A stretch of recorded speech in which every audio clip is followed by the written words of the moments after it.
9-4. Is that the plateau? MarkRogersTV breaking down all the Power 5 conferences, looking at each and every team, including the major independents. And we are delivering our predictions, of course. But unlike many others, we are also delivering our personnel breakdowns.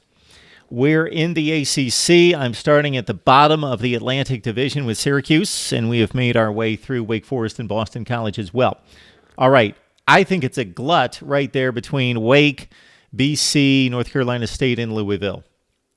I think all those teams are very comparable. And North Carolina State and Louisville may be at the higher end of speed and talent and athleticism, but certainly BC and Wake right there and playing right there with them. For NC State, when you think North Carolina State football, what do you think?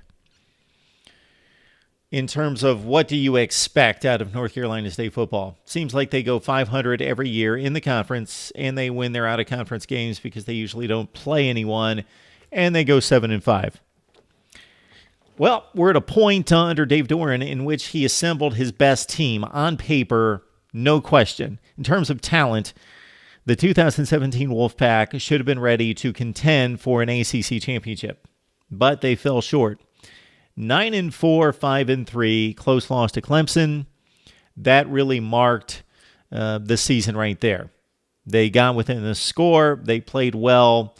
They were right there with them the last 2 years, and then they broke down in the fourth quarter.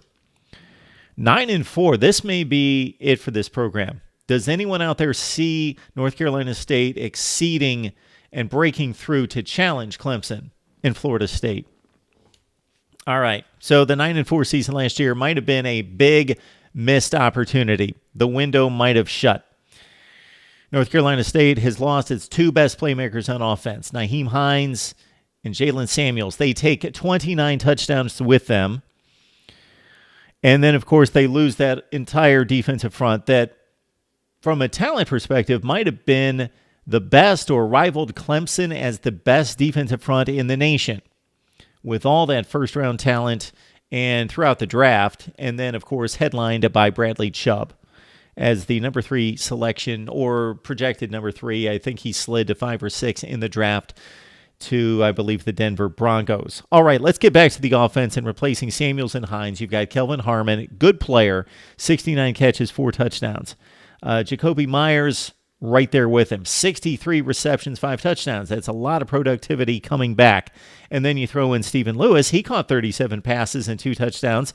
And they've got 2 guys that they really like coming up through the system in C.J. Riley and Emeka Emezie. He caught 13 passes last year.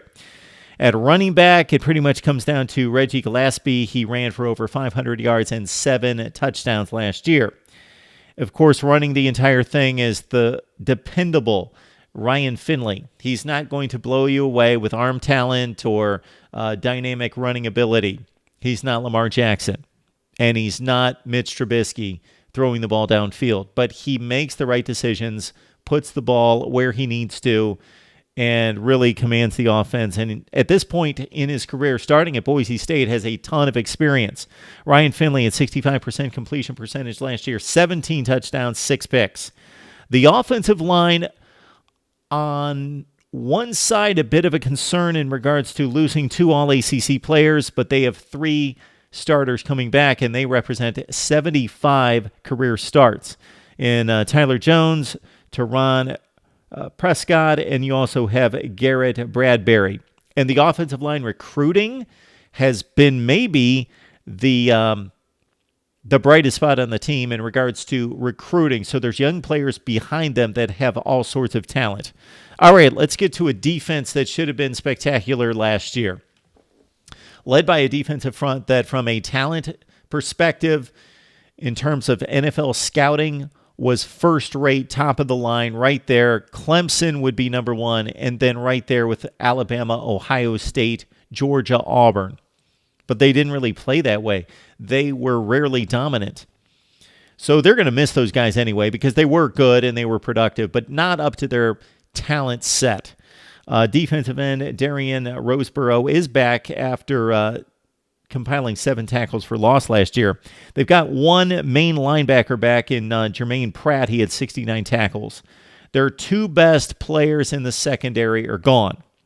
They do have cornerback Nick McLeod coming back with 34 tackles last year, and also a safety in Tim Kid Glass with 35 stops, and the real playmaker back there at the safety position, a real run enforcer, Jarius Moorhead had 80 tackles at safety. The special teams were bad last year. The place kicking was down as well. So they've got to bring that back, and they lose one of the best return men in the game in Nyheim Hines. We talked about him. All right, interesting game. It's not being talked about to the level of Notre Dame, Michigan, LSU, Miami, Ohio State, TCU in those games. But North Carolina State hosting West Virginia in week 2 or 3, excellent game. My concern here is that the North Carolina State secondary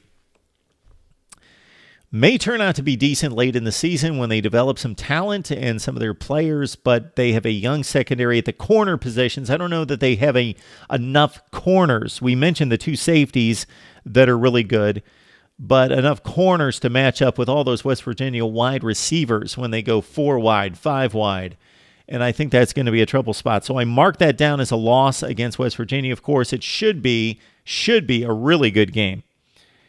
And it's under the radar. So NC State catches a break in terms of their Coastal Division opponents.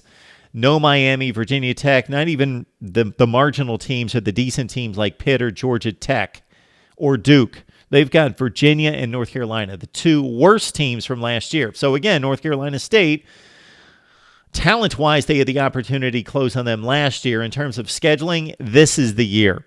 Virginia, North Carolina come up in the rotation. Got to take advantage of that. So let's say those are 2 easy wins. They should be. Although North Carolina is going to be better.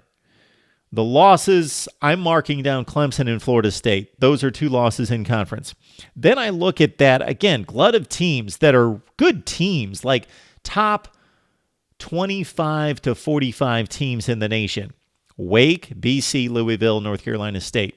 So they play 3 of those. They win 2, they lose 1. So there's 3 losses in conference. Bam, there you go. 8-4, 5-3.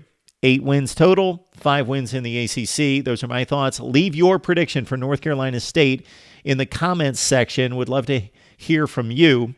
And of course, as we've mentioned in all the videos, join our newsletter that's going to go out each and every week. This is what it's all about.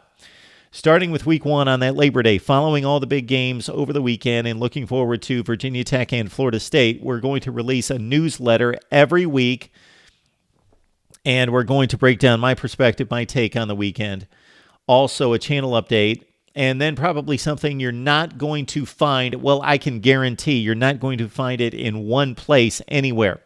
Stats, trends, facts that I collect over the weekend's games, I'm going to supply for you. That for you college football nerds will be like reading Shakespeare. Shakespeare. Sure. Great analogy, Mark. All right, NC State, that's my look right here at Mark Rogers TV. Like, comment, and subscribe.